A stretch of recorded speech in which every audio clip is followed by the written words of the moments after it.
Los aplausos me golpearon antes que las palabras. Mi mamá levantó un fajo de documentos bajo las luces de la boda y dijo, casi orgullosa, «Les estamos regalando nuestra casa». El salón estalló. Mi hermana lloró. Mi papá sonreía radiante.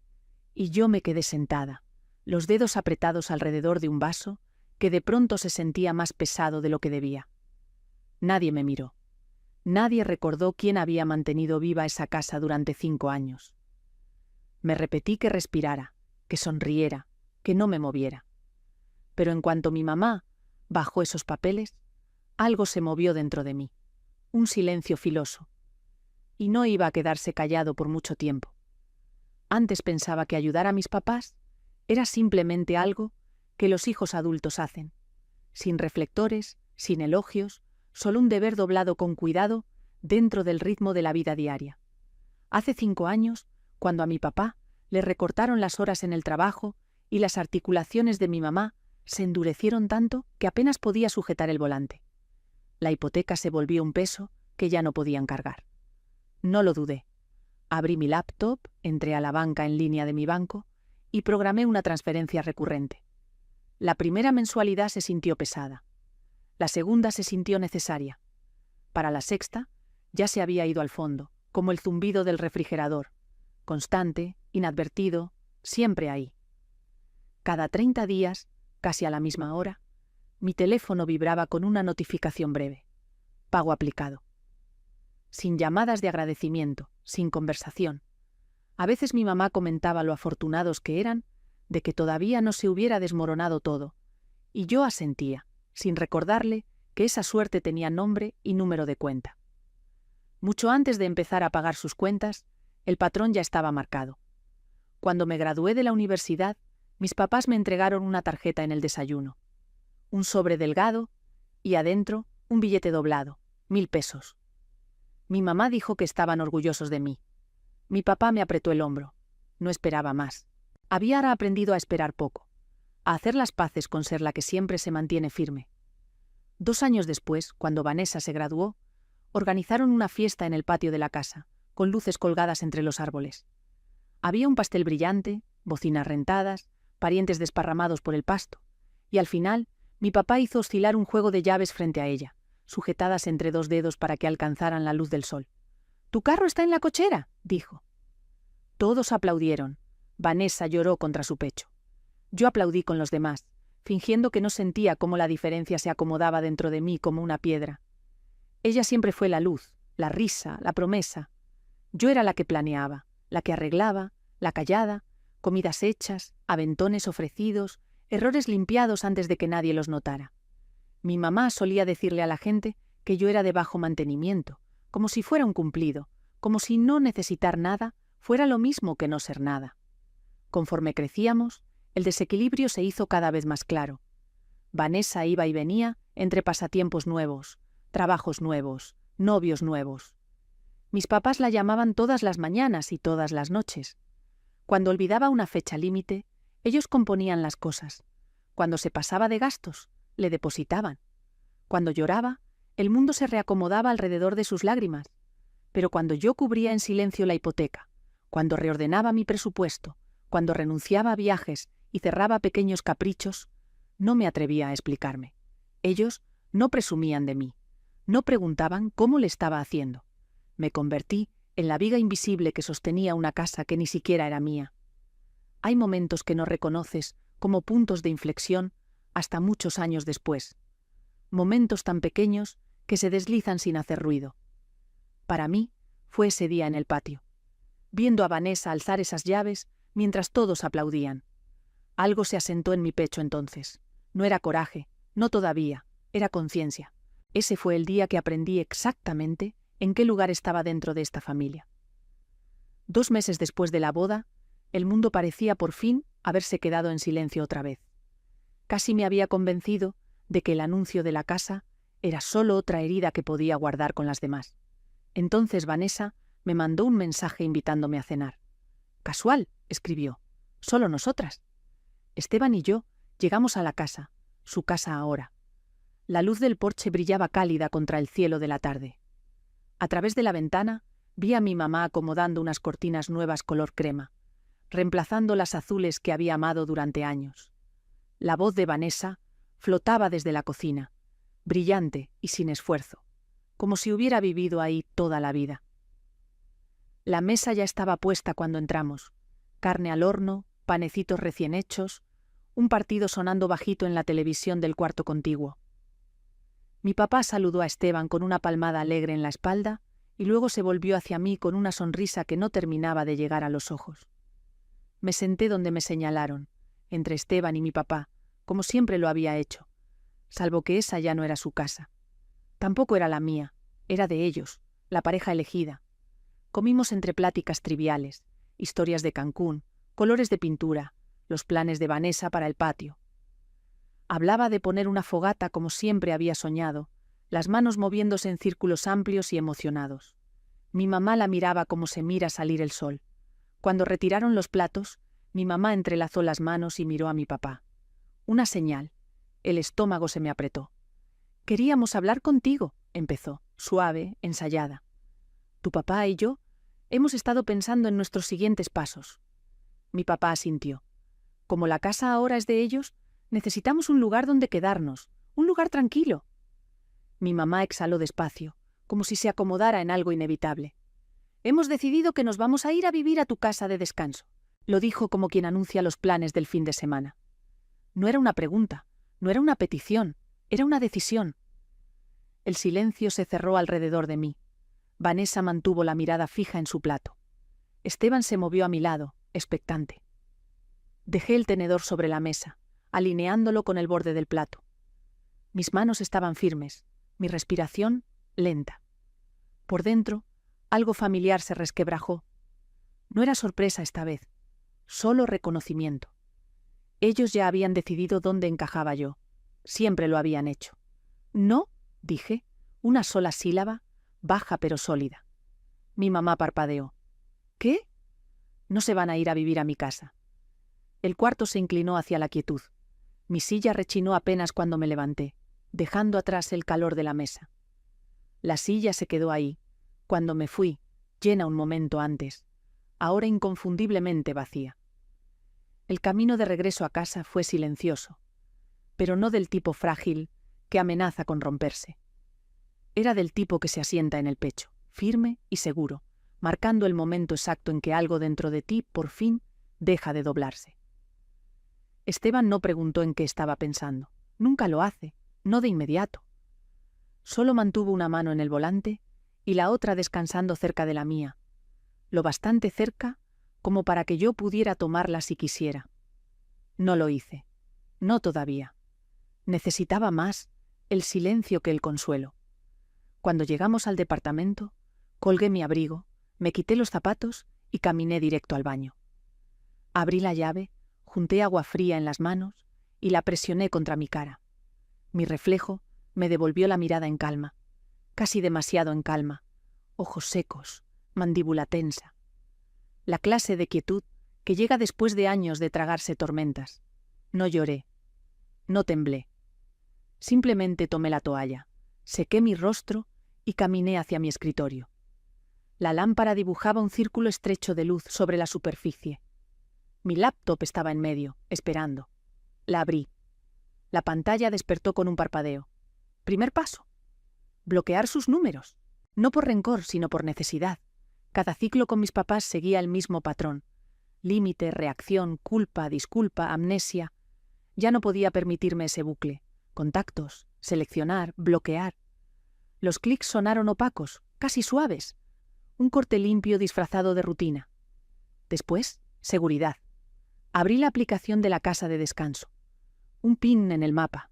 Una miniatura de la fachada. Estado del sistema. Activado.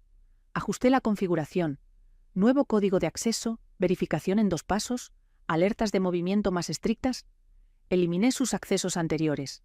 Luego configuré las notificaciones para que llegaran directo a mi celular y al de Esteban sin retrasos.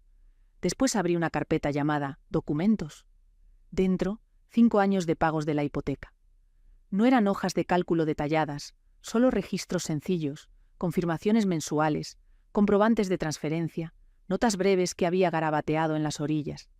Cuando mis papás llamaban pidiendo ayuda otra vez, yo no las leía. No lo necesitaba. Las fechas solas eran suficientes. Formaban un patrón, una figura, una verdad. Seleccioné la carpeta, la comprimí y la guardé en un lugar fácil de encontrar. No para usarla en su contra, sino para mantenerme honesta, para recordarme que nada de lo que había pasado estaba solo en mi cabeza. Esteban se recargó en el marco de la puerta, observándome en silencio. ¿Quieres hablar?, preguntó. Todavía no. Asintió, se despegó del marco y desapareció en la sala. Sin suspiros, sin reproches, solo espacio, exactamente lo que necesitaba. Abrí otra pestaña, una hoja de cálculo sencilla. No era venganza, era inventario. Cada obligación económica que había cargado por mis papás. Los meses que cubrí cuando ellos no podían. Las veces que reacomodé mis horarios, mi presupuesto, mis planes, no para sumar una deuda, sino para verla. Línea por línea, las cifras aparecieron limpias, sin emoción. Cuando terminé, cerré la hoja. No la guardé. Cerca de la medianoche caminé hacia la ventana. Las luces de la ciudad brillaban a lo lejos, borrosas y suaves, como si alguien hubiera untado oro sobre el horizonte. Los coches pasaban abajo, un murmullo constante que subía a través del vidrio.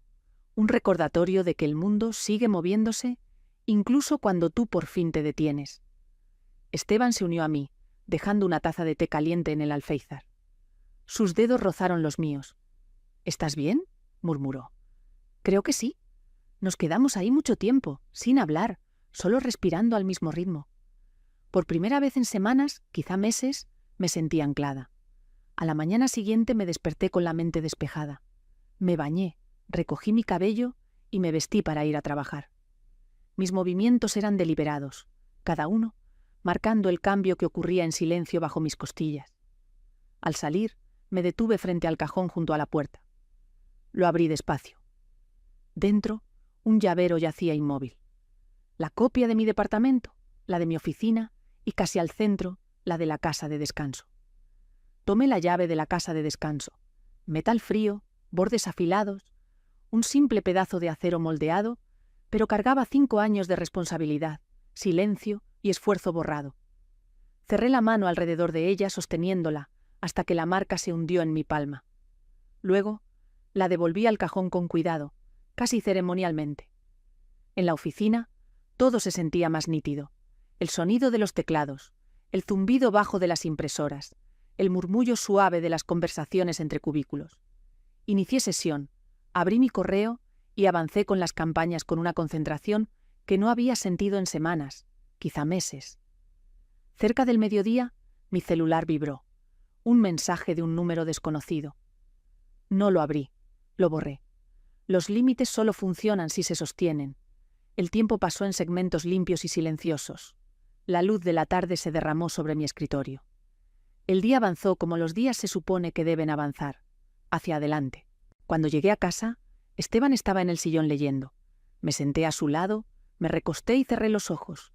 El pecho se me aflojó, los hombros se me cayeron. El silencio dentro de mí ya no se sentía como vacío. Se sentía como espacio. Un límite no es un muro, es una forma, una línea, una decisión. Y por primera vez en mi vida, había trazado uno para mí. Esa noche, antes de dormir, revisé otra vez la aplicación de seguridad. Activado, estable, en calma. Apagué la lámpara, dejando que el cuarto cayera en la oscuridad. Esta vez, no iba a arreglar lo que ellos habían roto. La llamada llegó un miércoles por la mañana, a la mitad de una junta. Mi teléfono vibró una vez, luego otra, la vibración deslizándose sobre la mesa de la sala de juntas. Miré hacia abajo, esperando una alerta del calendario o un mensaje de Esteban. En cambio, un número desconocido llenaba la pantalla. Estuve a punto de rechazarla hasta que llegó una segunda vibración. Más fuerte, más insistente. Me disculpé en silencio y salí al pasillo. Los fluorescentes zumbaban sobre mi cabeza. Bueno. Una pausa y luego una voz oficial, firme. Le hablamos de la policía municipal. Estamos llamando por su propiedad fuera de la ciudad. Aquí tenemos a 2 personas que dicen ser sus papás. Apoyé la espalda contra la pared, el aire frío empujando mi columna. El oficial siguió. Entraron con una llave. El sistema de alarma Lo marcó como acceso no autorizado. Necesitamos su confirmación. Ahí estaba, la última línea de la historia llegando no como metáfora, sino como hecho. Cerré los ojos. No tienen permiso de estar ahí. ¿Entendido? ¿Quiere venir a la propiedad? Podemos esperar. Voy para allá. Encontré a Esteban en su escritorio. Tomé mi abrigo del respaldo de su silla y dije: «Son ellos. Están en la casa». Sus cejas se fruncieron, pero no hizo preguntas. Tomó sus llaves y nos fuimos. El camino hacia las afueras de la ciudad se alargó, pálido bajo un cielo nublado. Mientras más avanzábamos, más silencio había. Sin tráfico, sin voces, solo el sonido suave de las llantas sobre el asfalto y, de vez en cuando, el viento moviendo los árboles. Mantenía las manos entrelazadas sobre el regazo, los pulgares juntos para mantener la calma. Cuando tomamos el camino de terracería que llevaba a la casa de descanso, vi primero la patrulla. Sus luces no estaban encendidas. Permanecía quieta, como un testigo esperando. 2 agentes estaban de pie cerca del porche y en los escalones, acurrucados junto a 3 maletas disparejas, estaban mis papás. Mi mamá fue la primera en levantar la vista, los ojos abiertos, no de culpa, sino de alivio, como si yo fuera la que tenía el poder de deshacer las consecuencias. «Gracias a Dios», dijo, poniéndose de pie con rapidez. «Diles que está bien. Diles que tenemos permiso de estar aquí». El agente dio un paso al frente. «Señora, ¿son sus papás?» «Sí. ¿Y no tienen permiso de quedarse en la propiedad?» «No», dije con la voz firme. «No lo tienen». El rostro de mi mamá se desmoronó. «Isabel, no hagas esto. No teníamos a dónde más ir». «Tenían una casa», respondí. «La regalaron». Mi papá se puso de pie despacio, sacudiendo el polvo de su saco. «No nos metimos a la fuerza», dijo molesto. «Usamos la llave que tú nos diste». «Esa llave era para emergencias», dije, «no para mudarse». Un silencio se estiró, delgado. El agente carraspeó. «Podemos sacarlos de la propiedad.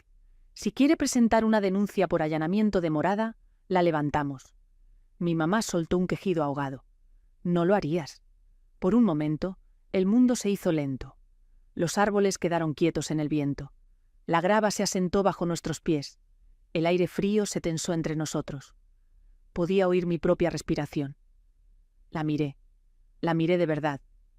La decepción que llevaba puesta como armadura, la expectativa de que me doblaría como siempre, la certeza de que cedería porque yo era la responsable.